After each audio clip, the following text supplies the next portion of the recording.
Snow leopard के बारे में इतना रिसर्च नहीं हुआ है जितना लेपर्ड और टाइगर के बारे में हुआ है, बिकॉज ऑब्वियसली किसी भी चीज़ के ऊपर रिसर्च करने के लिए उसको बहुत ज़्यादा टाइम देना पड़ता है। एक्सपीडिशन के लिए आप जाते हो तो उस जानवर का साइज, शेप, किस कलर का दिखता है, कैसे दिखता है, उसकी पूंछ कितनी लंबी होती है, ये उसको आपको पहले जानना बहुत ज़रूरी होता है। स्नो लेपर्ड को डिफ्रेंशिएट करना बहुत ज़रूरी है। जब आप अचानक से किसी एनिमल को देखते हो जो बैठा हुआ है, वो बिल्कुल भी हिल रहा नहीं, तो आपकी आंखें बिल्कुल उस बैकग्राउंड को सेपरेट नहीं कर सकती, बिकॉज वो बहुत एक्सट्रीम लेवल का कैमोफ्लेज होता है। स्नो लेपर्ड के ऊपर कैमरा लगा के, लेंस लगा के उसको देख रहा हूँ, और फिर किसी ने मुझे बोला कि अरे ऐसे मैं बातें कर रहा हूँ, 2 मिनट 2 सेकंड हुए मैं देख रहा हूँ तो स्नो लेपर्ड गायब।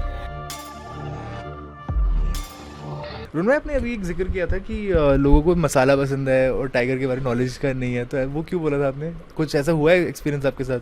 वो मैं उसके बारे में कह रहा था कि पॉडकास्ट जब मेरे चालू किया था बीच में, बहुत अच्छे मतलब बहुत नॉलेज लोगों के साथ, तब उसके बाद जनरली बेसिकली हम किससे ये प्रेडिक्ट करते हैं कि व्यूज़ से ये जानते कि मैं जिस प्लेटफॉर्म पे डाल रहा हूँ उस प्लेटफॉर्म पे मुझे कितने व्यूज़ आ रहे हैं, उस हिसाब से हमें जो अपने फॉलोअर्स है, सब्सक्राइबर है, जो हमें देखते आ रहे हैं, उनको क्या पसंद है, वो उस व्यू से एक अंदाज़ा आता है। क्या मेरा पहले से ही ऐसा था कि कोई भी चीज़ लोगों को वाइल्ड लाइफ के बारे में बताना हो तो उसके लिए आपको डायरेक्टली कोई बैठा है चेयर पे और बातें कर रहा है तो उससे लोगों को वाइल्ड लाइफ नहीं पसंद आती। लोगों को वाइल्ड लाइफ पसंद कब आती है? जब आप खुद वहाँ जाके कुछ कर रहे हो, कुछ काम कर रहे हो, या कुछ भी चीज़ें कर रहे हो, जैसे कि अवेयरनेस फैला रहे हो, तो उसके बारे में अभी सपोज़ मैं किसी बात पे अगर अवेयरनेस बता रहा हूँ तो लोगों को इम्पैक्ट नहीं पड़ेगा, पर वही स्टोरी टेलिंग के मार्फत से बताऊँगा तो उससे ज़्यादा इम्पैक्ट पड़ेगा। तो जब ये पहले से मेरा था, तब ये उसके बाद बीच में मुझे ऐसा हुआ कि मेरे बहुत सारे प्रोजेक्ट चालू थे और मुझे टाइम नहीं था और यूट्यूब पे कुछ नहीं जा रहा था, तो मैंने सोचा कि पॉडकास्ट से एटलीस्ट लोगों को अच्छा नॉलेज मिले, जो दिग्गज लोग हैं वाइल्ड लाइफ में उनको बुला के। सो आई हैव स्टार्टेड, बट उसमें स्टार्टिंग में व्यूज़ आए, बाद में नहीं आया। सो मुझे बहुत लोगों ने बोला कि हमें पॉडकास्ट नहीं, हमें एक्चुअल देखना है। सो उससे फ़र्क पड़ा कि फिर मैंने सोचा कि ऐसा नहीं है, मतलब हर एक के डिफरेंट क्या बोलते हैं, जैसे कि आपका चैनल है, आपके चैनल पे जो लोग आपको फॉलो करते हैं उनको पॉडकास्ट पसंद है, बट हर एक चीज़ पसंद वाले अलग अलग लोग आपसे जुड़े रहते, तो उनको मैंने ये एक नोटिस किया कि लोगों को पॉडकास्ट से अच्छा वो स्टोरी टेलिंग वाला ज़्यादा पसंद है। सो इसलिए मुझे लगा कि मसाला डाला तो फिर उसके बाद लोगो को अवेयरनेस भी उसके साथ साथ मिलता है। बेसिकली उनका उस तरीके से इंटरेस्ट अगर हम स्टोरी टेलिंग के माध्यम से बनाएं तो people are more interested. That is about your audience.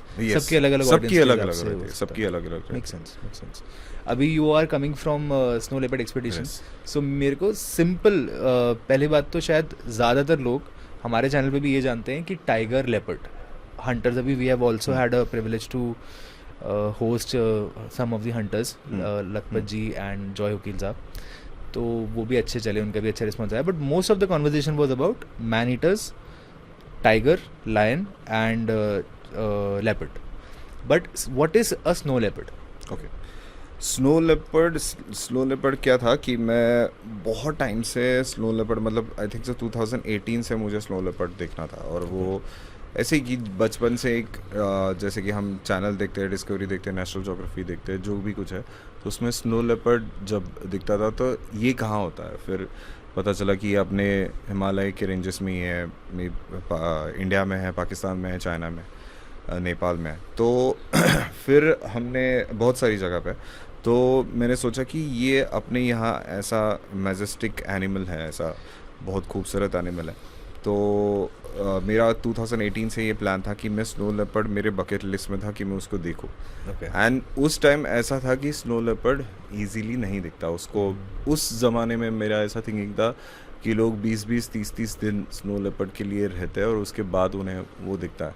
So we went with my friends, हम गए थे 2021 में, आई थिंक सो 4-5 साल पहले यहाँ से, या 22 में, मुझे याद नहीं, और तब हमने ऐसी जनरल मतलब चलो निकलते हैं, और हम स्नो लेपर्ड के लिए 4 लोग थे, एंड उसके बाद हमने सोचा कि स्पीति वैली में, लद्दाख रेंजेस में भी दिखता है और स्पीति के रेंजेस में भी दिखता है, तो हमने सोचा कि स्पीति वैली में जाके उसको ढूंढते हैं, एंड बेसिकली जब मैं वहाँ जा रहा था, जब स्नो लेपर्ड एक्सपीडिशन था, तो उसके टाइम मुझे ऐसा लग रहा था कि गाड़ी से जाते ही स्नो लेपर्ड ऐसे सड़क पे दिख जाएगा, जाए, जैसे normal sighting वगैरह होती है। नॉर्मल साइटिंग होती है हाँ कि हाँ ठीक है चलो कहीं तो भी पहाड़ में ऐसे गाड़ी से जाते हुए अरे वो देखो स्नो लेपर्ड दिख जाएगा, या फिर कहीं तो भी मुझे ऐसा लग रहा था कि एक छोटा सा कैम्प करेंगे उसके आसपास कहीं तो भी दिख जाएगा। सो मेरी थिंकिंग ये थी, मैं पूरा ब्लाइंडली गया था, और मुझे ब्लाइंडली जाना ही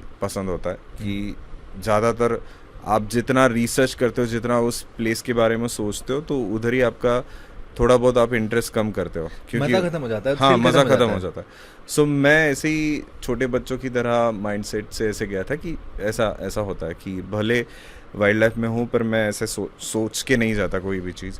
तो उस टाइम गया था, और तब मुझे पता चला कि स्कैनर्स होता है। तो स्कैनर्स क्या है? तो स्कैनर्स ये होता है कि जब आप स्नो लेपर्ड एक्सपीडिशन के लिए जाते हो तो सुबह 6 बजे से लेके शाम तक स्कैनर्स अलग अलग जगह पे बायनोकुलर्स या स्कोप्स लेके बैठे रहते हैं, माइनस टेम्परेचर -20 डिग्री 25 डिग्री में, विंड सिचुएशन में, हाई अल्टीट्यूड में। एंड उस टाइम जनरली जहाँ जब स्नोफॉल होता है तो स्नोफॉल में कैसा है कि जहाँ पगमाग या होता है, स्नो के ऊपर इजीली पगमाग आ जाता है, तो वो पगमाग को स्कैन करते करते जहाँ पगमाग कट हुआ है तो उस एरिया में उसको स्कैन करना इजी होता है। तो उधर कट हुए मतलब फॉर एग्जांपल स्नोफॉल यहाँ हुआ है, इस पोर्शन में नहीं है, इस पोर्शन में कहीं तो भी रॉक्स है, कहीं तो भी है। तो क्या होता है कि जनरली अगर स्नो लेपर्ड चल रहा है तो दूर से भले दूसरे पहाड़ी पे भी अगर वो चल रहा है तो वो जो ट्रैक्स होते हैं उसके वो दिखते हैं, और जहाँ पे वो सपोज नीचे उतरा है जहाँ स्नो नहीं है तो उधर आपको ट्रैक्स नहीं दिखेंगे। फिर से वापस वो अगर आगे चला है तो वो ट्रैक कंटिन्यू होता है। तो इस हिसाब से आपको ये पता चलता है कि स्नो लेपर्ड इस एरिया में है। अगर वो ट्रैक कंटिन्यू नहीं है, डिसकंटिन्यू हो गया है, तो उस समय में उधर उसको स्कैन करना थोड़ा सा इजी हो जाता। तो जैसे कि स्नो लेपर्ड के बारे में इतना आप जैसे आपने मुझे जैसे सवाल पूछा कि व्हाट इज स्नो लेपर्ड, तो snow leopard is basically a leopard family में ही आता है, but it's closer to tiger बोलता है। बट स्नो लेपर्ड का कैसा है कि स्नो लेपर्ड मतलब एक चीज़ उसके बारे में इतना रिसर्च नहीं हुआ है जितना लेपर्ड और टाइगर के बारे में हुआ है, बिकॉज ऑब्वियसली किसी भी चीज़ के ऊपर रिसर्च करने के लिए उसको बहुत ज़्यादा टाइम देना पड़ता है, और उसकी जो क्या बोलते हैं उसका जो हैबिटेट है वो बहुत जहाँ हम लोगों को जाना उतना डिफ़िकल्ट हो जाता है, क्योंकि ऑब्वियसली हाई एल्टीट्यूड, टेम्परेचर, ये सब बातें होती। तो स्नो लेपर्ड जब आप ढूंढने जाते हो या एक्सपीडिशन होता है या किसी भी चीज़ को, तो पहले बेसिक चीज़ मुझे वहाँ पता चली कि हमें स्नो लेपर्ड या किसी भी एक्सपीडिशन के लिए आप जाते हो तो उस जानवर का साइज़, शेप, वो किस कलर का दिखता है, कैसे दिखता है, उसकी पूंछ कितनी लंबी होती है, ये उसको आपको पहले जानना बहुत ज़रूरी होता है। क्योंकि जब पहाड़ आप 200 मीटर 300 मीटर पे किसी दूसरे पहाड़ पे किसी जानवर को ढूंढ रहे हो तो आपको बहुत बार हेलुसिनेशन नहीं बोल सकते, बहुत बार भ्रम होता है कि यहाँ कोई तो भी बैठा हुआ है। बट वो साइज़ में भी जो आपका माइंड इमेजिन कर रहा है वो साइज़ में भी स्नो लेपर्ड के साइज़ से बहुत बड़ी होती है। क्योंकि कभी कभी ऐसा लगता है कि अरे ये तो यहाँ तो नहीं बैठा है ना, पर अरे स्नो लेपर्ड अगर सामने आएगा उसी शेप में तो ऐसा लगता है कि ये कितना छोटा दिखता है उस पहाड़ के सामने, बिकॉज हम इमेजिन करते कि ये इतना बड़ा दिखेगा। तो जब आप पहली बार स्नो लेपर्ड को देखते हैं तो आपको पता चलता है कि ये पूरे हिमालय के क्षेत्र में, इस पूरे पहाड़ी पे ये कितना छोटा दिख रहा है या कितना बड़ा दिख रहा है, वो साइज़ का अंदाज़ा आ जाता है। तो बेसिक थिंग, हम जब पहली बार ऐसे एक्सपीडिशन के लिए जाते हो जहाँ स्नो लेपर्ड हो गया या कोई भी जानवर जो हिमालय के आसपास, हिमालय के रेंजेस में रहता है, वो बहुत एक्सट्रीम लेवल का कैमोफ्लेज होता है। तो फर्स्ट थिंग ये तो पहला हो गया कि आपको साइज, शेप, कलर सब पता होना चाहिए। दूसरी चीज़ मतलब आपको क्या बोलते हैं उस कलर से स्नो लेपर्ड को डिफ्रेंशिएट करना बहुत ज़रूरी है, क्योंकि आपको आदत नहीं रहती जब आप अचानक से किसी एनिमल को देखते हो जो बैठा हुआ है, वो बिल्कुल भी हिल रहा नहीं है, तो आपकी आंखें बिल्कुल उस बैकग्राउंड को सेपरेट नहीं कर सकते, बिकॉज वो बहुत एक्सट्रीम लेवल का कैमोफ्लेज होता है। मेरा ऐसा भी हुआ है कि सपोज़ मैं स्नो लेपर्ड के ऊपर कैमरा लगा के, लेंस लगा के उसको देख रहा हूँ, और फिर किसी ने मुझे बोला कि अरे ऐसे मैं बातें कर रहा हूँ, 2 मिनट 2 सेकंड हुए मैं देख रहा हूँ तो स्नो लेपर्ड गायब। तो मैं बोला कि अरे ये कहाँ गया, अभी तो यहाँ था। फिर समझता है कि वो वहीं पे है। मतलब आंखें ऑलरेडी उसको सेपरेट कर चुकी है, उसको क्या वो स्नो लेपर्ड का साइड शेप पता है, दिख रहा है, मैं शूट कर रहा हूँ। पर जब आप इधर देखते हो, बातें करते हो, और फिर से उस आई पीस में देखते हो कैमरा के, तो आपको वो स्नो लेपर्ड उधर से गायब हुआ दिखता है। ऐसा लगता है कि अरे यहाँ कोई नहीं था, पर एक्चुअली वो उसी पोजीशन पे, उसी इस पे बैठा रहता है। आंखों को टाइम हाँ, लगता है, आंखों को टाइम लगता है। मतलब अगर आप पहले ही उसको, मतलब आपको कितनी बार सोचो कि कितनी प्रैक्टिस लगती है ये सब चीज़ें ये करने में, कि भले आप उसका शूट कर रहे हो फिर भी वो आपको डिस्टिंग्विश करना बहुत डिफिकल्ट होता है। तो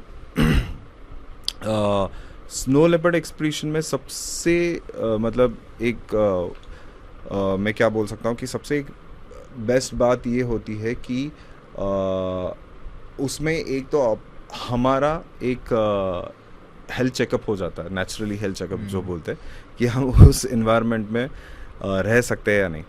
और स्नो लेपर्ड के बारे में, जैसे कि आपने पूछा कि व्हाट इज़ स्नो लेपर्ड, पर उस पे मुझे ये कहना है कि द सफारी जो हम जंगल में जाते हैं, टाइगर को ढूंढते हैं, या लेपर्ड जनरली जेनरिक सफारी जो करते हैं सेंट्रल इंडिया या कहीं पे भी, साउथ इंडिया, नॉर्थ इंडिया, तो उससे ये एक्सपीडिशन है, इसमें आपको ढूंढना है। ऑब्वियसली सफारी में भी आपको ढूंढना है, पर it's not like that comfortable कि आप आराम से जाते हो 3 घंटे जाके वापस आता था। हमने अभी स्नो लेपर्ड जो एक्सपीडिशन किया, वो हम सुबह से लेके शाम तक एक ही पहाड़, 2 पहाड़ ढूंढते बैठते थे। तो नाउ हमने, जब मैंने 2021 में या 22 में जो स्नो लेपर्ड एक्सपीडिशन किया स्पीति वैली में, उसमें जो मैं कह रहा था कि मुझे बिल्कुल भी ये नहीं था कि ऐसा होने वाला है कि एकदम सिंपली लेपर्ड दिखता है, तो मुझे पता चला कि कितने कितने एफर्ट्स लेने पड़ते हैं। तो भाई सॉरी टू इंटरव्यू, बट मुझे ना आप स्टोरी भी बताइए, so that people can relate to it, कि क्या क्या लगता है ओके थ्रू योर स्टोरी। तो स्टोरी टेलिंग टाइप चाहिए। ओके, सो बेसिकली कि हम वहाँ गए फिर स्नो लेपर्ड एक्सपीडिशन के लिए। फर्स्ट हम पहुँचे काजा। तो काजा में हमने शिमला से चालू किया था, शिमला मनाली, और फिर वहाँ पे हम काजा में रुके। और उसके बाद काजा में ऐसा था कि काजा के बाद हम जाने वाले थे चिचम में। तो देयर इज़ किब्बर वैली है, किब्बर और चिचम एक गांव है वहाँ पे। तो हम काजा में रुके, उसके बाद चिचम दूसरे दिन निकलने वाले थे। और चिचम की हाइट्स आर ऑलमोस्ट 4700 मीटर के आसपास है। काजा इज़ अराउंड 3900-4000 मीटर के आसपास है। तो उसके काजा जाने से पहले हम रुके थे कल्पा। सो कल्पा इज़ वेरी ब्यूटीफुल गांव है, विलेज है, और उसके सामने बहुत ब्यूटीफुल हिमालय की कैलाश की ये दिखती है। तो वो एक होली प्लेस लगता है, और उसमें बहुत पॉजिटिव फीलिंग आती है उस प्लेस पे। फिर हम काजा गए, और दूसरे दिन हम गए चीचम में जब हम पहुँचे, तब हमें मिलने आए थे स्कैनर्स, स्पॉटर्स, और वो बोल रहे थे कि आपको एकदम दिल से उसे ढूंढना है, दिल से हम ट्राई करेंगे, और आपको सिर्फ रेडी रहना है कि जब भी हम आपको बुलाएंगे आपको वहाँ पे पहुँचना है। तो मेरा पहले माइंडसेट था, मैं उनको बोल रहा था कि नहीं मुझे आपके साथ आना है। मतलब लाइक आप जब 6 बजे निकलते हो तो मुझे उसी टाइम आपके साथ आना है।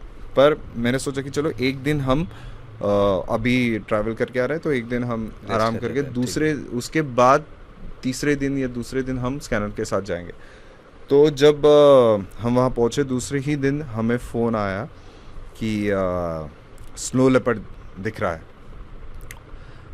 स्नो लेपर्ड दिख रहा है ऐसा फ़ोन आया, नहीं सॉरी, रेड फॉक्स दिख रहा है। तो रेड फॉक्स दिख रहा है ऐसा फ़ोन आया, और आईबेक्स दिख रहा है, और ब्लू शिप्स दिख रहा है। तो basically ibex and blue sheep is a favourite prey base of snow leopard. So उसमें कैसा कि वी जनरली स्कैनर्स ये भी फॉलो करते हैं कि कहाँ आईबेक्स है, कहाँ ब्लू शिप्स है, उसके ऊपर उसके आसपास नज़र रखी जाती है, ताकि मे बी शिकार करते वक्त स्नो लेपर्ड उसके आसपास हो सकता है। सो पहले ही दिन हमने एबेक्स देखे, फिर ब्लू शिप्स देखे, और फिर उसके बाद हमने खबर आई कि रेड फॉक्स दिख रहा है, तो हम रेड फॉक्स देखने गए। एंड रेड फॉक्स देख के मैं उसी टाइम पगला गया, क्योंकि मैंने एक्सपेक्ट नहीं किया था कि ये इतना ब्यूटीफुल एनिमल है, इतनी ऐसी मोटी पूंछ और वो थोड़ा सा ब्राउनिश रेडिश कलर। और जब वो उठा और उधर से जब वो स्नो पे चला, तो वो कॉन्ट्रास्ट अमेजिंग था, वो कलर्स अमेजिंग, बहुत बहुत बहुत ब्यूटीफुल था। फिर हमें खबर आई कि स्नो लेपर्ड की मॉनेस्ट्री के इधर दिख रहा। तो हम उधर भागे और की मॉनेस्ट्री के इधर गए। की मॉनेस्ट्री के इधर जैसे ही गए, हमने एक बंदे ने, जहाँ जो स्कैनर्स थे, तो हमारे साथ भी कोई लोग थे, तो वो बोले कि हमें उधर जाना है। लाइकवाइज कि मैंने वो देखा कि जो लोग, जो स्कैनर्स उधर थे, जिनको खबर आई थी, जिन्होंने स्नो लेपर्ड देखा था कि उधर है, तो वो लिटरली इत्तू से दिख रहे थे, चींटी की तरह दिख रहे थे। और तब हमारे पीछे 2-3 गाड़ियाँ भी आई स्नो लेपर्ड एक्सपीडिशन के लिए, पर जब उनको पता चला कि उधर चढ़ के जाना है, तो दे सेड कि हम नहीं आ सकते। तो हम तीनों चारों लोगों ने डिसाइड किया कि हम तो जाएंगे, कुछ भी हो।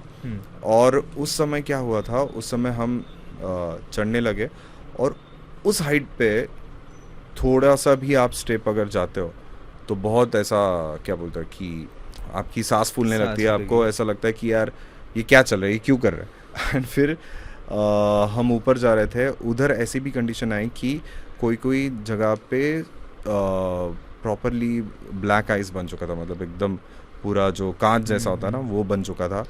मुझे अभी भी याद है कि मेरे हाथ में कैमरा था, और मैं ऐसे चढ़ रहा हूँ, और कैमरा ऐसे पकड़ा था, क्योंकि कैमरा गले में था, तो लटक के वो सामने वाले पत्थर को या इसको ना लगे। और तब मैं उसके ऊपर स्लिप हो गया और डायरेक्टली मुंह पे गिर गया। उसके बाद यहाँ से खून बह रहा था, और उस टाइम हमने फिर भी वो नहीं छोड़ा कि हमने सोचा कि हमको जाना ही होगा। ये आपका फर्स्ट एक्सपीडिशन था, मतलब फर्स्ट एक्सपीडिशन, फर्स्ट डे। और फिर हम टॉप पे गए, और जब टॉप पे पहुंचे तो पता चला कि स्नो लेपर्ड वहाँ से चला गया, मिनट हो चुकी। हमने मतलब हमारा ये भी थिंकिंग था कि जाएं या नहीं जाए, बिकॉज अगर गए और दिखा तो बेस्ट है, अगर गए नहीं दिखा तो ठीक है, नेक्स्ट टाइम ट्राई करेंगे। पर चांसेस यही है ना कि आपको 1% वाइल्ड लाइफ में 1% पे भी आपको खेलना पड़ता है, क्योंकि वही 1% आपका प्रेडिक्शन में भी आपको बहुत बेस्ट चीज़ दिखा सके। तो जब उसके सामने वाले पहाड़ पे सूरज ढल रहा था, और मैंने देखा कि जैसे, मतलब हम तब तक कंफर्टेबल थे जब तक सूरज की रोशनी थी। जैसे ही सूरज पहाड़ के पीछे गया, वो इतना ड्रास्टिकली टेम्परेचर में डिफरेंस आया, और फिर हमने वो सोचा कि इतने हाइट पे है, और अभी पूरा मतलब -15 में गया था अचानक से टेम्परेचर। फिर उसको उतर के आना, उसको वो भी डिफ़िकल्ट था। फिर हमने सोचा कि बर्फ़ पे भी हमने डायरेक्टली स्लाइड किए, और बहुत सारा डिस्टेंस कवर करके हम नीचे उतरे। उसके बाद से फिर स्नो लेपर्ड दूसरे दिन से बहुत अच्छी तरह से दिखने लगा। And then we went to Hikkim. तो हिकिम वहाँ से 2 घंटे दूर था। फिर हमने दूसरे दिन हिकिम पे हमें खबर आई कि हिकिम में स्नो लेपर्ड स्पॉट हो रहा है। तो हिकिम में भी ऐसी कंडीशन थी कि हमको 4 घंटे का ट्रैक करके जाना था। तो हमने 4 घंटे का ट्रैक करके फिर हमें 2 स्नो लेपर्ड दिखे, और उसके बाद वो मेरे ज़िंदगी का फर्स्ट 2 स्नो लेपर्ड थे। और फिर हम नाचे, और एकदम मतलब हमारा ख़त्म हो गया कि देख लिया इसको, इस एनिमल को, इस बेहतरीन एनिमल को देख लिया। अभी ठीक है, जो मिलेगा वो उसके ऊपर का रहेगा। और फिर हमने ऐसे करके अभी spot of 5 leopards, snow leopards. But last दिन ऐसे हुआ कि हम निकलने वाले थे, और लिटरली हमारा यही काम था कि उधर नहाना धोना तो होता नहीं है, तो उसमें सबसे टाइम बचता है। इवन हम ब्रश भी नहीं करते थे, क्योंकि जैसे किसी का खबर आता है, हम डायरेक्टली निकलो, कैमरा सिर्फ पकड़ना है और आपको गाड़ी में बैठ के निकलना है, बस। तो लास्ट दिन ऐसा हुआ कि हम निकलने वाले थे, और 8 बजे एक का फ़ोन आया कि स्नो लेपर्ड चिचम ब्रिज के साइड में ही दिख रहा है। हाँ, दिखता है वहाँ हाँ, नीचे, उस ब्रिज के साइड में। तो हम भागे और लिटरली उधर से दौड़ रहे थे और चिचम ब्रिज पहुँचे, मतलब ऑब्वियसली गाड़ी में बैठ के, और उधर से हमने देखा कि चिचम ब्रिज के उस साइड में एक लेपर्ड चल रहा है, स्नो लेपर्ड चल रहा है। और फिर हम उसको फॉलो करके इस पहाड़ी पे हम थे और वो स्नो लेपर्ड इस पहाड़ी पे था। एंड देन हम, मतलब इतना बर्फ़ था इधर तक, मतलब पूरे घुटने के ऊपर तक बर्फ़ था। और तब हम भाग रहे और हम बहुत ही एक पहाड़ी के एकदम एंड के रीच पे थे, और मतलब लिटरली किसी का पैर फिसल जाता तो हम डायरेक्टली उस खाई में गिर जाता है। फिर हम बहुत बहुत भाग रहे और उसमें हमने ये नहीं एहसास किया कि एग्जैक्टली हमारी बॉडी क्या क्या सोच रही है, क्या ट्रॉमा में जा रही है। जब मैं ऊपर पहुँचे हम उस, और जब स्नो लेपर्ड ने भी रेस्ट ली एक गुफा में, तब हम उधर स्टॉप हो गए। तो दोनों सेम, मतलब पैरेलल थे एक दूसरे के सामने, और हमने ऐसी जगह पे, लिटरली ऐसी जगह पे बैठे थे कि वो पूरा आइस था, मतलब इट्स लाइक आइस। उसके ऊपर हम चेयर रख के बैठे थे और उसमें खड़ा रहना भी मुश्किल था। और तब जब मैं उसका शूट कर रहा था तब मैं ओके था। बाद में आई रियलाइज़ कि मेरे पैर हिल नहीं रहे, मतलब मैंने पैरों की उंगलियां हिलाने की कोशिश की पर वो रिस्पांस नहीं दे रही थी। तो मैंने जो मेरे साथ बंदे थे तो उनको बोला, तो वो बोले कि क्या हो रहा है। तो मैं बोला कि मैं सेंस नहीं कर पा रहा हूँ कि मेरी उंगलियां हैं या नहीं, या वो मेरा ब्रेन का आदेश नहीं मान रहे। तो फिर उसके बाद उन्होंने फटाक से जब शूज़ खोला तो उसमें ऊपर पूरा बर्फ़ था, और ये पैर, वो बोल रहे थे कि अभी इस उंगली को हिलाने को बोलो, इस उंगली की, तो वो बिल्कुल भी हिलनी नहीं थी। तो वो बोले कि अभी ये फ्रोस्ट बाइट हो सकता है, मतलब ये बहुत डेंजरस हो सकता है। तो उन्होंने फिर पूरा उसके ऊपर, पैरों के ऊपर ज़ोर ज़ोर से मारा ताकि वो ब्लड सर्कुलेशन हो जाए, गर्म हो जाए। एंड उसके बाद लिटरली उबलता हुआ पानी डाला जो चाय के लिए लिया था, और मुझे बिल्कुल भी नहीं समझ रहा था कि पैरों के ऊपर वो पानी, गर्म पानी गिर रहा है। फिर धीरे धीरे धीरे उसमें थोड़ा सा एक दो उंगली हिलने लगी, पर वो जो थे वो बोले कि ये अच्छा हुआ कि आपने पहले बताया, क्योंकि अगर आप इसी कंडीशन में बैठे रहते तो वो आपको पता भी नहीं चलता। तो वो एग्जैक्टली फ्रॉस्ट बाइट जैसा नहीं था, but it's like initial stage हम बोल सकते हैं। बट उसके बाद मेरी हालत बहुत बेकार थी, और तब मैंने सोचा कि मैंने जो शूज़ लाए वो इतने नॉर्मल थे, 500-1000 रुपये के शूज़ थे, क्योंकि हम ऐसे ही थे कि वाइल्ड लाइफ वाले ऐसे ही थे कि जाओ, तो हाँ ऐसे करो, और तब जाना कि किस कंडीशन में है। और उस समय ऐसा हुआ था, मैंने उसके ऊपर रील भी बनाया था कि 9 बजे उस लेपर्ड ने, उस स्नो लेपर्ड ने जो रेस्ट लिया, उसके बाद -25 डिग्री में हम वहीं पे थे उस हाइट पे। पैरों की कंडीशन ख़राब थी क्योंकि मैं सहन नहीं कर पा रहा था, क्योंकि बार बार उसको हवा लग के वो बार बार उसी कंडीशन में जा रहा था पैर, पर फिर से मैं उसको गर्म कर रहा था। तो एक स्कैनर ने, एक स्पॉटर ने मुझे उसकी शूज़ निकाल के दिए। तो वो बोले कि आप ये पहनो, नहीं तो आप, हम तो बेयर कर लेंगे। पर उसने उसके शूज़ और उसने मेरे शूज़ पहने, तो वो बहुत ही, मतलब ग्रेटफुल थिंग था मेरे लिए। और फिर 5-5:30 बज गए थे, हम उसी कंडीशन में उधर ही बैठे थे कि बर्फ़ में अगर आप ज़्यादा हिलोगे नहीं तो और बॉडी उसको रिएक्ट करनी, क्योंकि बॉडी आपकी ठंडी हो जाती है। तो उसी कंडीशन में हम बैठे थे कि अब भी कुछ तो भी मूवमेंट करेगा, अभी कुछ तो भी मूवमेंट करेगा। पर उसने शाम को 5-5:30 बजे तक कोई भी मूवमेंट नहीं किया। और उसके बाद मेरे जो उधर जो फॉरेस्ट के लोग थे वो आए कि अभी आप चलो, क्योंकि टाइम हो गया, अभी आपको अपने अपने होम स्टे में जाना पड़ेगा। तो फिर सब एक नॉर्मल लोग थे, एक लोग थे, 10-15 लोग थे वहाँ पे। तो वो उन्होंने रिक्वेस्ट की, तो वो बोले कि ठीक है मैं आपको आधा घंटा और देता हूँ।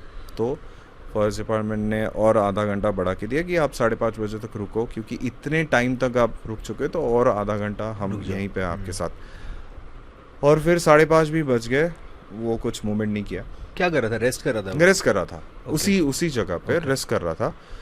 एकदम मतलब एकदम ऐसे बोलते ना कि गायब हो गया था वो अपनी धुन में, एकदम थका हुआ था या पता नहीं, पर बहुत अच्छी तरह से रेस्ट कर रहा था। और उसके बाद जब हम मतलब मेरे फ्रेंड्स बोले कि हम निकलते हैं, और मैं बोला कि ठीक है चलो निकलते हैं। तो मैं ट्राइपॉड से वो कैमरा और सब वाइंड अप कर रहा था, एंड उसके बाद मैं निकला और मेरे साथ एक स्कैनर था, मैं और वो जा रहे हैं और तब एक लेडी थी वहाँ पे बैठी हुई.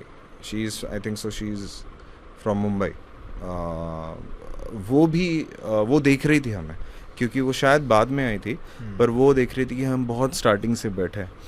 तो उन्होंने मुझे बोला कि क्या हुआ, कहाँ जा रहे हो. मैं बोला कि टाइम हो गया, मैं अभी निकल रहा हूँ और हमें नहीं लगता कि और 5 मिनट रुकने से वो स्नो लेपर्ड हिलने वाला है.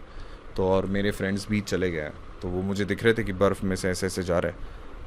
तो वो मुझे बोली कि इतनी देर रुके हो और 5 मिनट रुक जाओ, पता नहीं कि मतलब क्या होगा. और जैसे ही वो बात बोली, लिटरली वो स्नो लेपर्ड उधर से उठा और वो चलने लगा. एंड मुझे पहले से ही, जब मैं स्नो लेपर्ड एक्सपीडिशन के लिए गया था उस टाइम, तो मुझे उस टाइम एक ख्वाहिश थी कि मैं स्नो लेपर्ड को बर्फ़ के ऊपर चलते हुए देखूं. और उसी टाइम वो उठा, उसने ऐसे 2 पैर आगे किए, मतलब अंगड़ाई ली, और फिर वो बर्फ़ के ऊपर चलने लगा. And that was my dream shot. और मैं बोला कि मैंने उस लेडी को बहुत थैंक बोला कि क्योंकि हम उस मतलब छोटी छोटी चीज़ें होती सी कि वाइल्ड लाइफ में अगर आप हार मानोगे तो मे बी वो चांस आपको वापस ज़िंदगी में कभी नहीं मिलेगा. तो हमेशा जितना आप खींच सकते हो, जितना आप अपने ईगो पे ले सकते हो, वो आप लेना चाहिए. तो ही उसका आपको एक क्या बोलते हैं, स्वीट फ्रूट मिलता है. बट इसमें कैसा होता है कि वाइल्ड लाइफ में कोई चीज़ों में बहुत आसानी से आपको अच्छी अच्छी चीज़ें मिल जाती है, पर वाइल्ड लाइफ में ऐसा नहीं है. लोग महीनों महीने उस पर्टिकुलर एनिमल को देखने, उसका शॉट निकालने, उसके ऊपर रिसर्च करने, जो काम कर रहा है, वो महीने का सालों तक करते हैं. जैसे कि मैं वेस्टर्न घाट गया था एम्फीबियंस को, ऐसे ही मुझे एम्फीबियंस भी पता नहीं थी कि क्या, कौन सा फ्रॉग, क्या फ्रॉग. तो उसमें मैं एक सर को मिला जो 20 साल उन्होंने बटरफ्लाई के ऊपर स्टडी किया है, और उसका बुक बनाया. तो तब मुझे पता चला कि कितने साल लगते हैं एक स्पीशीज़ के बारे में जानने के लिए, उसको रिसर्च करने के लिए. हम तो बहुत छोटे इंसान हैं कि जो सिर्फ उधर डॉक्यूमेंट्री बनाते हैं, बट उसके लिए भी एक शॉट मिलने के लिए भी कितना इंतज़ार करना पड़ता है. सो फिर वो मेरे लाइफ का स्नो लेपर्ड एक्सपीडिशन का लास्ट डे था. That was a great thing कि मैं उसको सिर्फ स्नो के ऊपर चलना, इतनी ख्वाहिश थी कि स्नो के ऊपर चलते हुए देखूं. और फिर मुझे पता चला कि स्नो लेपर्ड एक्सपीडिशन ऐसा होता है, इतना सिंपल नहीं. उसके बाद वही अभी लद्दाख गया था ऐसा. ओके. डू यू थिंक कि, जहाँ तक मुझे पता है, मैंने पॉडकास्ट के थ्रू ये सीखा है कि टाइगर्स, लेपर्ड्स वगैरह ये सब अकेले रहना पसंद करते हैं एज कम्पेयर टू लायंस अपने उसमें प्राइड में रहते हैं, प्राइड में रहते हैं. डू यू थिंक कि स्नो लेपर्ड, क्योंकि मैंने कुछ देखी हैं वीडियोस जहाँ पे स्नो लेपर्ड फैमिली के साथ भी मैंने कई बार देखे हैं. फैमिली के साथ मतलब लाइक मेटिंग सीजन में, या माँ बच्चे साथ में, या कभी कभी इन केस कोई मेल के साथ में रहता है. मैंने लेपर्ड में और एक चीज़ ऑब्जर्व की है, नॉट इन स्नो लेपर्ड के बारे में मुझे इतना डिटेल नहीं पता, बट लेपर्ड के बारे में मैंने एक चीज़ या इसमें ऑब्जर्व की है. जब मैं जवाई गया था तो बहुत बार मैंने ऐसा देखा है कि लाइक लक्ष्मी उधर की लेपर्डस है, तो वो उसके बच्चे हैं, वो है, और वो अपने उसके पहले वाले लीटर के बच्चा उसके साथ में है. सो इट्स लाइक कि सपोज 3 बच्चे हैं, माँ है, और पहले लीटर का, उसके पहले वाले लीटर का भी है जो उन बच्चों का ख्याल रखता है. तो इट्स लाइक कि अभी जवाई में गया था 2009 में, या आई डोंट नो, एक डिस्कवरी पे एक डॉक्यूमेंट्री आई थी जवाई नाम की. उसके ऊपर पेरवा के एक पहाड़ी है, पेरवा की पहाड़ी पे एक मंदिर है शंकर भगवान जी का, और उसके ऊपर वाइट कलर की सीढ़ियाँ है. उसके ऊपर शायद उस टाइम एक तस्वीर आई थी 9 लेपर्ड की, 9 या 10, हाँ 9 लेपर्ड एक साथ. तो तब बहुत पुरानी बात है, इसलिए मैं उतना नहीं जानता था कि इतने लेपर्ड एक साथ कैसे. और तब मैं सोचा कि मेरा ऐसा ही था कि आई थिंक सो जो बचपन में मैंने देखा है ना वो कहीं ना कहीं अनकॉन्शियस माइंड पे छप चुका है, और वो चीज़ें मुझे बहुत ही पिंग करती है या किक देती है कि ये तुम देख के आओ या पता करके आओ। तो तू जो 2009 में या 10 में जो मैंने तस्वीर देखी थी वो कहीं ना कहीं छप गई थी अंदर। तब मैं मतलब मैंने घर पे नहीं बताया था कि मैंने बोला था कि हम ऐसे ही घूमने जा रहे हैं, और दिवाली का टाइम था, तो दिवाली से पहले का टाइम थोड़ा सा। तो कहाँ जा रहे हो? मैं मम्मी को बोला कि कुछ नहीं, हम तो ऐसे ही राजस्थान घूम के आएंगे। कैसे जा रहे हो? तो बस से जा रहे हो। तो मेरा एक फ्रेंड है, उससे मैंने बुलेट ली थी, और बुलेट मैंने घर के नीचे छुपाई थी। और मुझे पता था कि जब भी वो पापा बोले कि मैं तुम्हें छोड़ने आता हूँ बस स्टैंड, तो मैं बोला कि नहीं नहीं नहीं, मेरा दोस्त आएगा स्कूटी से, मैं वो छोड़ देगा। तो भी वो मतलब वो सुनने नहीं थे। तो मैंने उनको कैसे कैसे मनाया और बोला कि मैं जाता हूँ अकेले। और मुझे पता था कि वो मुझे ऊपर से देखेंगे, टेरेस से, मतलब बालकनी से मुझे देखेंगे कि ये गेट से बाहर निकल रहा है। तो अभी अगर मैंने बुलेट लेके गया तो फिर इधर फ़ोन कंटिन्यूसली आना चालू होगा, फ़ोन या कुछ पता नहीं, उस टाइम था अभी नहीं। तो कब की बात है ये? हाँ था, होगा 2013 नहीं 13 या 12। हाँ होगा फ़ोन डेफिनेटली। सो उस टाइम मैंने क्या किया, बिल्डिंग को 2 गेट्स थे, तो मैंने बुलेट वहाँ से बाहर निकाली और फिर मैं चला गया। तब उनका फ़ोन आया था मुझे कि अरे तू तो दिखा नहीं। मैं बोला मैं चला गया, मैं तो था। मैंने उनको बोला कि आप बालकनी में आने से पहले मैं चला गया। तो उनको पता नहीं। और फिर मैं और वो फ्रेंड, मेरा जो फ्रेंड है, वो जाने वाले थे जवाई लेपर्ड को देखने बाइक से, नासिक से। तो और उसमें एक वो ठीक है जाना, और उसमें एक था हमने रूट ऐसा डिसाइड किया था कि रतलाम जाएंगे। तो रतलाम की गलियां, जब भी मेट तब मूवी आया था, और हमें बहुत ये था कि वो उधर जाए, जब वो खो जाते हैं वो तो रतलाम की गलियां और ये सब की एग्जैक्टली क्या होता है, होटल डिसेंट था उधर वो सीन। तो हमने सोचा कि ये देख के ये करते हुए देख के आता है। और मैं सुबह से निकला हूँ क्योंकि ऑब्वियसली मुझे ऐसा ही बोलना पड़ता था कि बस सुबह है, और मेरा फ्रेंड बोला कि मैं अभी नहीं निकल सकता, मैं दोपहर को निकलेंगे। तो मैं टाइम पास कर रहा था उधर, और फिर मैं गया उसके घर गया, तो उसने क्या बताया कि मैं जस्ट शू की लेस चेंज करके आ रहा हूँ, आता हूँ आधे घंटे में।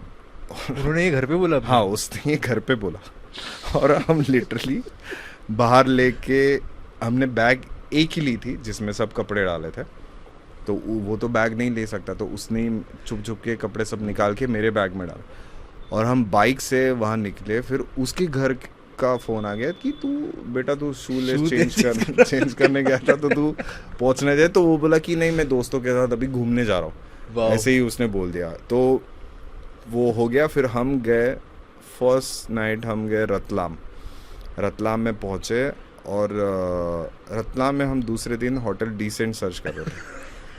तो मतलब कॉलेज का टाइम था। तो फिर हमने डाला उस पे अपने गूगल मैप पे, तो एक लोकेशन आई। अच्छा, हाँ, होटल डिसेंट करके। डोंट टेल मी वो सेम लोकेशन थी? नहीं। तो हम उसी जो लोकेशन पे वो दिखता है ना, वो रेड कलर का, तो हम उसके आसपास घूम रहे, और हमने सोचा कि होटल डिसेंट क्यों नहीं है, क्योंकि ये तो बहुत अच्छा खासा मतलब रेसिडेंट एरिया था। तो मैं बोला इसमें तो होटल डिसेंट नहीं हो सकता, तो पॉसिबल ही नहीं। तो फिर हम उसके बाद रतलाम स्टेशन गए। रतलाम स्टेशन में हम वो रतलाम के शेव बहुत फेमस है, और कचौड़ी बहुत फेमस है। तो हम वो आदमी उधर शेव बना रहा था, तो हम उधर नाश्ता कर रहे थे। तो उसको बोला कि यहाँ जब वी मेट की शूटिंग हुई थी ना, यहाँ रतलाम स्टेशन पे, और इधर एक होटल डिसेंट करके था। तो वो बोले कि ऐसा कुछ नहीं हुआ यहाँ, वो सेट था। तो हमने तब मतलब रियलाइज़ किया कि हम कितने नादान थे कि हमें ये भी नहीं पता कि फिल्म में ऐसे सेट है। मतलब ऐसा भी लगता है सेट होते, ये पता था, पर ऐसा नहीं कि वो भी सेट होगा। Right, तो हम right, ऐसे right. सोच के फिर हमारा दूसरा डेस्टिनेशन ऑब्वियसली जवाई में वो चीज़ देखना। तो हम फिर उसके बाद उदयपुर गए, उदयपुर के बाद बाइक से जवाई गए, एंड जवाई में लिटरली मतलब होटल डिसेंट नहीं मिला? होटल डिसेंट नहीं वो ऐसी क्यूरियोसिटी थी, मतलब मेरे को अपने दोस्तों की याद आ गई क्योंकि ये एग्जैक्टली वैसे लोग हैं, वैसे लोग। ओके। तो फिर हम वहाँ पहुँचे, जवाई में पहुँचे, एंड जवाई में हम कौन से होटल में रुके थे मुझे पता नहीं। एक फाटक आता है, उस फाटक को मैं उस अभी समय नाम जवाई के भूल बारे में पता कैसे चला आपको? बिकॉज कुछ नहीं पता, किसको भी नहीं पता था उस जवाई समय तो अभी में। फेमस हुआ है। हाँ, उस समय में लिटरली सफारी भी नहीं होती थी। अच्छा। हाँ, कुछ okay. भी नहीं होता था। मुझे याद है कि 2011-12 ऐसे ही आसपास की बात होगी। उस समय लिटरली सफारी नहीं होती थी, एक दो गाड़ियाँ होगी तो होगी। तो हम वहाँ पूछते पूछते गए कि पेरवा की पहाड़ी कहाँ है, पेरवा की पहाड़ी, जो मैंने उस डिस्कवरी या इस चैनल पे वो उस पे देखी थी। हाँ मंदिर देखा के, था, मंदिर के stairs पे, नीचे वाला okay. स्टेयर। वहाँ एक पुजारी रहता है, और वो तस्वीर मुझे अभी भी याद है कि एक पुजारी आता है और पुजारी के साइड में वो गुफा में लेपर्ड है, पर वो उसको कुछ नहीं कर रहे। तो वो बहुत ही मुझे फैसिनेटिंग लगता था। आराम से।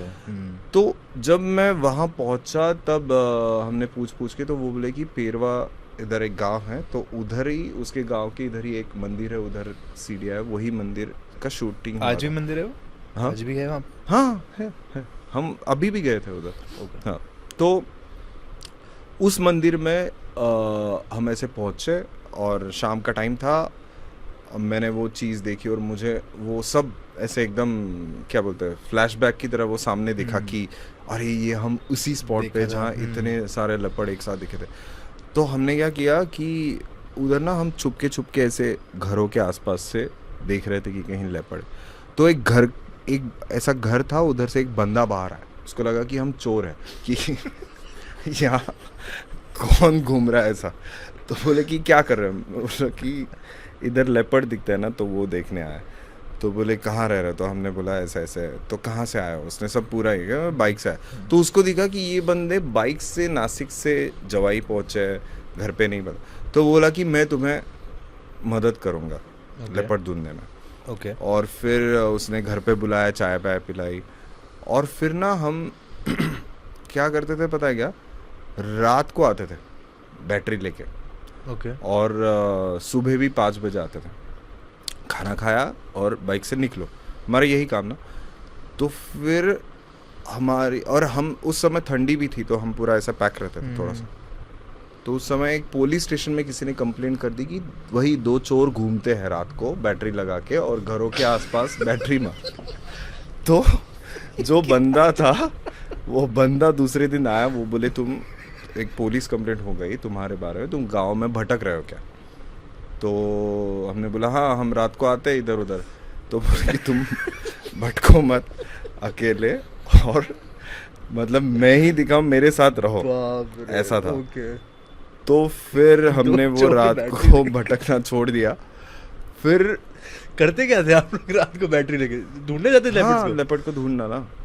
तो मतलब ऐसे ही सीन था कि लेपर्ड को ढूंढना है, बाकी क्या करना है। कैमरा भी ऐसा कुछ नहीं था, छोटा सा कुछ तो भी था, आई थिंक सो। हाँ, कुछ तो भी होगा, छोटा सा कैमरा था कि बस फोटो निकालनी है, बस इतना ही। वो देखना है कि उस पे सच में 9 लेपर्ड आते हैं कि नहीं। तो हम उधर ही आसपास घूमते थे।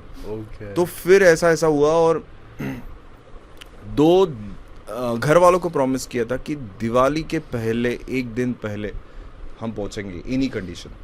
और यहाँ टाइम भी जा रहा, लेपर्ड नहीं स्पॉट हो रहा है। तो एक क्या हुआ कि हम बहुत जगह भटक रहे थे, मतलब अभी मुझे याद नहीं, बहुत सारी जगह। तो वो हमें बता रहा था कि आप उधर चले जाओ, आप वरावल चले जाओ, आप इधर चले जाओ, उधर चले जाओ। तो मुझे आज भी याद है, एक रबारी उधर कम्युनिटी है। तो वो जो भेड़ हाँ, लाल पगड़ी होती है, ये होता है उनके ऊपर। और तो वो एक थे जो उधर ना बाइनोकुलर लेके बैठे थे, he is like a spotter only. Okay. तो वहाँ तब ना बहुत बड़े बड़े होटल्स थे, मतलब बहुत जैसे बहुत चार्जेस वाले होटल, बहुत चार्ज देना पड़ता। तो हम तो ऐसे ही थे ना। तो वो होटल का बंदा था उधर, वो स्पॉटर था उस होटल। तो वो बोला कि मैं आपको दिखाऊंगा, मतलब आप यहीं रुको मेरे साथ। और हम तो वो होटल के चार्जेस भी नहीं दे रहे, तो उसने हमें हेल्प की थी। और उधर हम उसके साथ सुबह से लेके शाम तक ऐसे ही बैठे थे उसके साथ, वो और मैं और मेरा फ्रेंड्स और वो स्पॉटर और वो जो गांव का जो घर वाला बंदा था। तो हम चार ही लोग स्पॉटर का काम कर रहे थे कि कहीं ना कहीं तो दिख जाए। और बराबर शाम को 5:30 बजे 2 लेपर्ड उस पहाड़ सामने वाली पहाड़ी पे आए। और फिर वो दिखे तो इसने होटल को फ़ोन कर दिया, तो होटल में जो गेस्ट लोग थे वो उधर पहुंचे। पर उन्होंने बहुत चार्जेस दे के वो देखा था, और हम ऐसे ही बाइक से पॉकेट में लेपर्ड देखे। और वो लास्ट नाइट वो एक दिन हमने बढ़ाया था, ओके। क्योंकि हमने ऐसा सोचा कि लेपर्ड यहाँ आके लेपर्ड तो देख के ही जाएंगे एनी कंडीशन। तो वहाँ वो लेपर्ड देखे। फिर उसी पहाड़ी से एक हैना भी निकला। तो हमने उस शाम को, जिस टाइम हमारा एक्चुअली उसके पहले दिन निकलने वाला था, पर हम दूसरे दिन शाम को निकले, तो हमने सोचा था कि अभी शाम होगी तो यही रुकते, पर हमने ऐसा नहीं किया। हम गए माउंट अबू पे रुके। और लिटरली माउंट अबू से दूसरे दिन हमने प्रॉमिस किया था घर पे कि हमें पहुंचना ही है। तो हम माउंट अबू से दूसरे दिन सुबह 9 बजे उठ के कंटिन्यूसली गाड़ी चला के 750 किलोमीटर होगा शायद, 700-750 बाइक से। और पूरी हालत ख़राब थी क्योंकि एक ही बैग थी, और बैग वो बहुत हेवी वाली बैग थी। तो वो लेके हम रात को नासिक पहुंचे हमारे घर। तब तक घर पे नहीं पता था कि हम बाइक से आ रहे हैं। ओके। फिर 3-4 दिनों के बाद घर पे पता चल गया। फिर क्या हुआ? फिर क्या वही, मतलब मम्मी चिढ़ गई थी बहुत। पापा को मैंने चुपके से बताया कि हम बाइक से गए थे, तो पापा ने मम्मी को चुपके से बताया कि बाइक से गए थे। फिर वो वही हो गया कि अरे ये ऐसे ही है, बिगड़े हुए लोग हैं, ऐसा वैसा। फिर कुछ नहीं, बट लेपर्ड तो देख के आया था। तो जैसे कि आपका सवाल है, तो हाँ, सॉलिटरी एनिमल्स है। See there are 2 basic thing, that is characteristics and behavior. Characteristics is we knew about कि जैसे कि एक आदमी है, ये आदमी की ये कैरेक्टरिस्टिक्स होते हैं। ये एक मनुष्य प्राणी ऐसे दिखता है, ऐसे उसके नाखून होते हैं, उस 5 उंगलियां होती है, ये होता है, वो होता है, उतना ये होता है, उतना लाइफ स्पैन होता है, इतना जेस्टेशन पीरियड होता है, इतना ये होता है, ये सब अपने को पता। बट लाइक आप अलग बिहेव करोगे, मैं अलग बिहेव करूँगा। अपनी एक रेंज होती है, एक स्केल अगर हमने ये किया तो अपनी एक स्केल के बीच में हम वर्क करते हैं। वही स्केल हर स्पीशीज़ के लिए डिफरेंट स्केल्स होती है कि वो इसी रेंज के आसपास बिहेव करेगा। कोई डॉट पॉइंट्स इस रेंज के बाहर भी जाते हैं, कोई अंदर भी रहता है, कोई बाहर इस मिनिमल रेंज के भी बाहर जाता है, कोई मैक्सिमम रेंज के भी बाहर जाता है कोई पॉइंट्स। तो ये सभी को अगर हमने काउंट किया कि ये एनिमल ऐसा क्यों किया है, ये एनिमल साथ में क्यों रह रहा है, ये एनिमल ऐसा, that is a behaviour thing. Okay, leopard is a solitary animal, tiger is a solitary animal, leopard is a arboreal. Leopard के इतने बड़े दांत होते हैं, इतने कैनाइन्स होते हैं, 30 दांत होते हैं, इतने इंसाइजर्स होते हैं, इतने ये होते हैं, इतने मोलर्स होते हैं। टाइगर की इतनी पूंछ की लेंथ होती है, उसके ऊपर स्ट्राइप्स होते हैं। Those are all characteristics, but उससे उसका बिहेवियर जो बोलते हैं ना, वो हमेशा डिफरेंट है। इसलिए हम वाइल्ड लाइफ में सरप्राइजिंग होने की ज़रूरत नहीं रहती। लोग बहुत सरप्राइज हो जाते हैं कि अरे ये ऐसा कैसा हुआ। मैं हमेशा ये मानता हूँ कि जैसे हम इंसान हैं, जैसे हमें ठंड लगती है, जैसे हमें धूप लगती है, जैसे हमारा स्वभाव होता है, जैसे हमारा बिहेवियर होता है, वैसे ही हर एनिमल, सेम स्पीशीज़ के हर एनिमल्स का भी बिहेवियर होता है। मेरे घर पे 4 कैट्स हैं, इंडियन ही है, रेस्क्यू किए हैं, मतलब कहीं पे जहाँ है। तो वो बिल्लियाँ पता है कि वो इधर से इतने हाइट तक जंप मार सकती, ये कर सकती, पर वो कौन कैसे बिहेव, हर एक का मूड, हर एक का बिहेवियर डिफरेंट है। उनका ठंड में सोने की जगह अलग है, गर्मी में सोने की जगह अलग है, बरसात में सोने की जगह अलग है। हर कैट डिफरेंट अपने आप को फील करती है। हमें भी ये होता ना कि कोई कोई बंदे को 20 डिग्री में ठंड लगती है, कोई कोई माइनस में चला जाए वो आराम से भटकता है, कोई कोई किसी को थोड़ा सा भी ज़्यादा टेम्परेचर बढ़ा तो बहुत ज़्यादा गर्मी फील होती। सेम लाइक उनका भी है। हम बोलते हैं कि इस टेम्परेचर में इसको ये फील होगा, ऐसा नहीं होता। हर टाइगर, हर लेपर्ड, हर कोई भी जानवर अपना बिहेवियर डिफरेंट रखता है। इसलिए कभी कभी ऐसे भी उदाहरण देखे गए हैं कि लेपर्ड्स साथ में फैमिली में रहें। कभी कभी ऐसा भी देखा गया है कि वो बहुत सॉलिटरी है।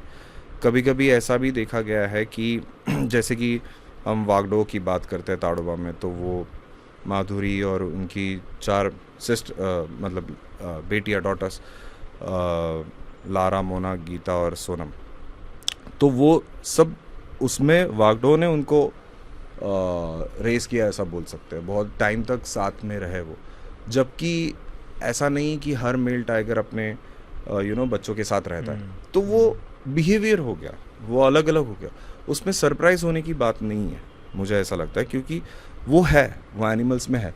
अभी आप सोचो कि अब भी हमने वाइल्ड लाइफ में सफारी, या अभी अपने पास अच्छे अच्छे कैमरेज आ गए हैं, ट्रैप कैमराज आ गए, बहुत सारे इक्विपमेंट आ गए, हम ये डॉक्यूमेंट करते हैं। पर ऐसा नहीं कि 50 साल या 100 साल पहले ये चीज़ें नहीं होती थी, ये चीज़ें थी, पर हमारे पास हमें नहीं पता था। अभी जैसे कि हम सफारी में जाते हैं, तो सफारी में हमें क्या पता होता है कि पहले 3 घंटे, बाद के 3 घंटे या 4 घंटे अपने को पता होता है, बीच में क्या होता है, रात को क्या होता है, ये कोई डॉक्यूमेंट नहीं करता ना। कुछ भी होता है उसमें, तो हम उस टाइम कभी वो चीज़ अगर हमें दिख गई, डॉक्यूमेंटेशन होगी, तो हम सरप्राइज हो जाता है। बट ऐसा नहीं, वो चीज़ें चलती रहती है। Wild life is normal thing, उसको सरप्राइज होने की ज़रूरत नहीं है। और जैसे कि हमारा भी एक एक्सटर्नल फोर्सेस उनके ऊपर है ही, अपना भी बर्डन है। सब हम जो भी चीज़ यूज़ कर रहे हैं, जो भी इनडायरेक्टली बर्डन है या डायरेक्ट बर्डन है, तो उससे भी वो अपना अपना, वो तो सर्वाइव के लिए कुछ भी अपना अपना रास्ता, अपना बिहेवियर चेंज करेंगे। तो वो तो नॉर्मल बात है, आई थिंक।